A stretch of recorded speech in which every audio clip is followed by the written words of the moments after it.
D'intenses combats se poursuivent à Severodonetsk dans l'est de l'Ukraine où 3 combattants étrangers ont été condamnés à la peine de mort par les séparatistes pro-russes.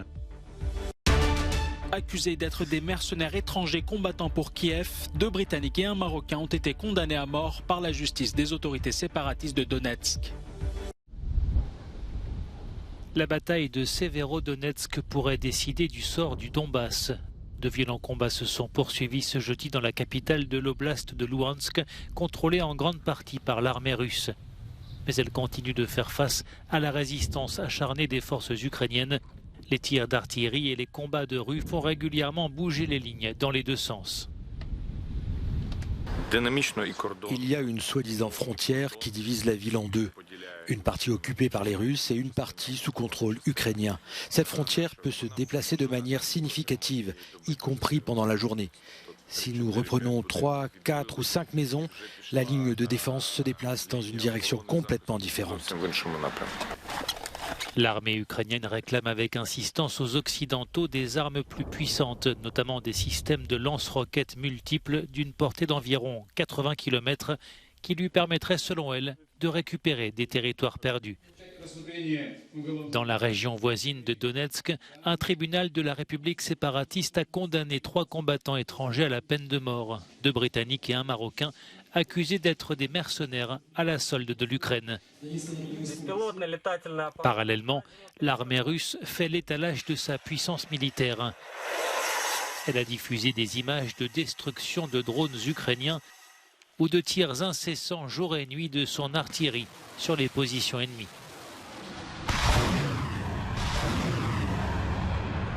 Autre image, ces manœuvres navales militaires russes en mer Baltique que certains interprètent comme une réponse à la récente demande d'adhésion de la Suède et de la Finlande à l'OTAN.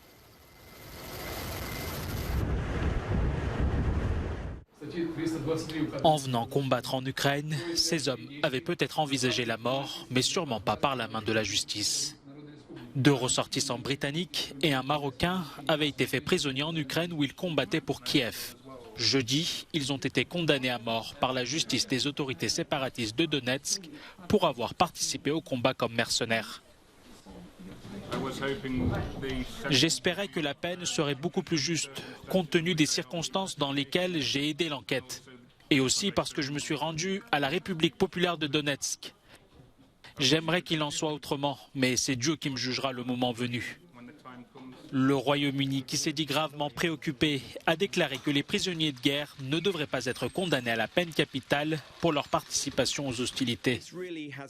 Il s'agit d'un simulacre de jugement. Il ne faut pas accorder à ce procès la moindre crédibilité.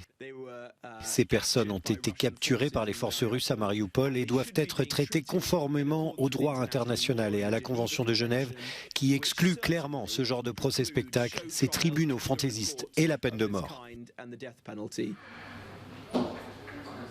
Un moratoire sur la peine de mort est en vigueur en Russie depuis 1997, mais ce n'est pas le cas dans les 2 territoires séparatistes pro-russes de l'Est ukrainien. 12 jours après les incidents au Stade de France, le scandale est loin de s'apaiser. Si les images de débordement ont largement circulé sur les réseaux sociaux, les enquêteurs pourraient être privés de l'aide de la vidéosurveillance, car ces images n'auraient pas été conservées. Une révélation choc faite ce jeudi lors de nouvelles auditions devant des commissions du Sénat. Ces images sont systématiquement détruites au bout de 7 jours, sauf réquisition de la justice, a expliqué un responsable de la Fédération française de football. Des sénateurs se sont dit extrêmement choqués. S'il advenait qu'elles n'ont pas été conservées, cela poserait un grave problème, a dit le président de la commission des lois. Choqué également le maire de la métropole de Liverpool, aussi auditionné en visioconférence. Il était présent au Stade de France le soir du match. Il a durement mis en cause les autorités françaises. Je pense que M. Darmanin a peut-être essayé d'induire en erreur non seulement l'opinion publique en France, mais aussi les médias du monde entier, a-t-il dit. Dans mon pays, je sais que les hommes politiques aiment parfois voir la réalité à leur façon, mais cela n'excuse en aucun cas les autorités françaises qui ont mené une campagne visant à rejeter la faute sur quelqu'un d'autre et à trouver un bouc émissaire. Passé au grill des sénateurs, le préfet de police de Paris, Didier Lallement, a lui reconnu un échec et sa responsabilité. Concernant la polémique sur le nombre controversé de supporters sans billets, il maintient sa version, mais avec des bémols.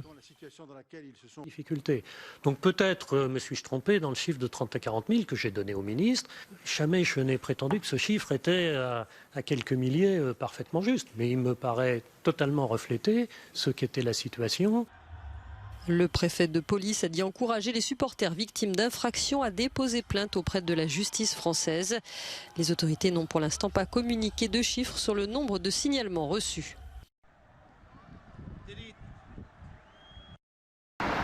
Le Parlement européen a approuvé l'interdiction à la vente à partir de 2035 des voitures neuves à moteur thermique. Si l'objectif est ambitieux, le but est aussi de pousser l'industrie à investir dans la recherche pour accélérer la transition. Les voitures électriques sont actuellement trop chères pour un grand nombre de consommateurs, mais les experts estiment que les prix devraient diminuer à mesure que les gouvernements et les constructeurs investiront dans la technologie. Pour le moment, une voiture électrique reste chère pour un consommateur. Mais au prix actuel du carburant, l'intérêt est évident. Mais cela va nécessiter un effort, peut-être un effort pan-européen pour subventionner essentiellement le développement des véhicules électriques. S'ils devaient être vendus aujourd'hui sur un marché ouvert à un prix réaliste, ce ne serait pas viable. Mais cela peut changer rapidement. Une fois qu'on atteint l'échelle nécessaire, que les montants nécessaires sont investis dans ces technologies, que les lignes de production changent et que l'ensemble de l'industrie automobile pivote des moteurs à combustion pour des moteurs électriques, ces véhicules seront moins chers pour le consommateur. Le texte ne vise que les voitures neuves. Il est probable cependant que des véhicules à combustion survivent au-delà de 2035. Réussir cette transition nécessitera aussi la mise en place d'un réseau de bornes de recharge accessible au public pour les longs trajets. Des interrogations demeurent enfin sur la nature véritablement environnementale de ces nouvelles batteries. Toutefois, un consensus se dégage sur le fait que les voitures électriques sont une meilleure solution pour l'environnement. Nous savons que la façon la plus sale de déplacer une voiture est d'extraire une énergie fossile, de la brûler et d'émettre du CO2 par le tuyau d'échappement. Les véhicules électriques sont donc clairement bien meilleurs. Il y a d'autres questions en aval. Il y a des problèmes que ces véhicules ne résoudront pas, comme la congestion du trafic urbain. Nous devons également savoir d'où va venir notre électricité et si nous l'obtenons du pétrole russe ou du pétrole saoudien. On peut dire que nous n'avons pas beaucoup progressé. D'un autre côté, si nous pouvons obtenir notre électricité de manière durable, cela nous ouvre une vision, celle d'une mobilité personnelle totalement exempte d'émissions, et c'est un rêve merveilleux.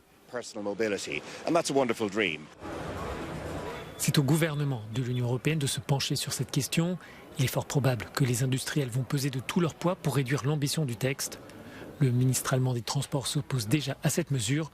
De son côté, Volkswagen estime que l'objectif est atteignable. Go on.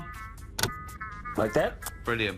En quelques décennies, Annecy est devenue la capitale mondiale pour le cinéma et les films d'animation. Une compétition avec le meilleur des films de l'année, mais aussi un marché du film où tous les grands studios américains et les plateformes de streaming sont présents, ainsi que les pays venus de tous les continents. Nous avons reçu sur le plateau d'Euronews le directeur du festival.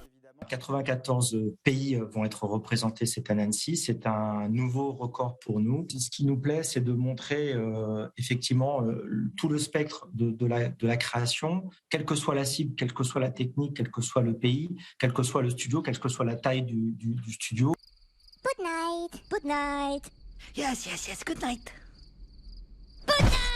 L'ouverture se fait avec la première mondiale des Minions 2. Il était une fois Gru, une coproduction entre les États-Unis, le Japon et la France, qui revient sur la jeunesse du super méchant Gru. L'animation, c'est un cinéma qui repousse sans arrêt les frontières d'un point de vue artistique, technologique, de plus en plus de pays au niveau mondial. Et on est vraiment rentré dans l'âge d'or du cinéma d'animation. On était rentré dans cet âge d'or avant la pandémie. Le secteur a pu continuer à produire. Ça a été un des rares secteurs qui a pu continuer à produire et à créer. Et là, on en voit une traduction dès la semaine prochaine avec une participation très, très importante et encore une fois un programme des plus alléchants. Les professionnels comme le public y trouvent leur compte avec pendant une semaine une avalanche de films et de meetings autour de l'animation. C'est la Suisse, l'invité d'honneur de l'édition 2022 qui dure jusqu'au 18 juin.